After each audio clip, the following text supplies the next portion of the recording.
So, nasa CR ako ngayon kasi sasamahan niyo ako. Mag-skincare. So, ayun. I'm just gonna use a little bit of this one. It will be my cleanser na rin sa makeup ko. So, ngayon, gamitin ko siya. And, wala lang guys. Pakita ko yung guys. So, ewan ko kung madami ko. Pero para sa akin, ito lang din. Wala lang, ginagalang-galang ko lang. Tapos tingnan nyo guys, yung mukha ko before nung may makeup. Like, ang oily niya, di ba? Okay, pakita yung oily. Yan casting. Oily yan, guys. So, ngayon, nalagyan ko lang siya ng konting water. Then, I will rub this to my face.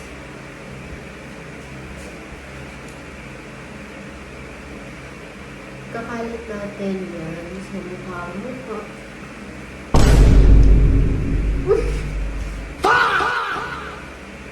Ang sakit. And wala pala akong headband. She was a fairy. Sorry. So, lagyan na din yung gilid. Lalo na dito sa temples. Kasi, minsan di yung nalilinis. Eh, makatalis. And nag-build up din yung oil. So, minsan may mga pimple ako. Hindi talaga siya mawawala. Lalo na dito sa T-areas, guys. And yung mata, guys, ha, don't forget to cleanse it. Eh, tingnan nyo. Di pa rin naka-cleanse yung eyeliner ko. Ewan ko ba.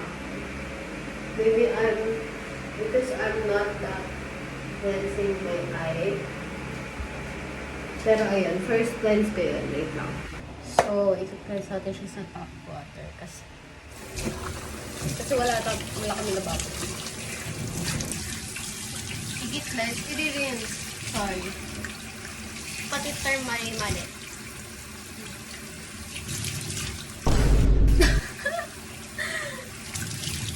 Wait, pwede yung cleanse ko. Pero first rinse pa.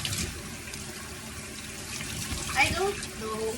Hindi ko pa natatry if ipaghalo ko yung Pond's and Cetaphil. Pero I think yung second cleanse ko is Pond's talaga. Charis, Cetaphil.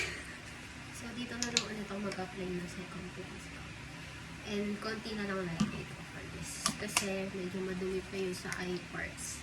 Ko pa siya na mamassage agad. Like, maayos. Kaya ko na, nalulunod ako sa hilamas.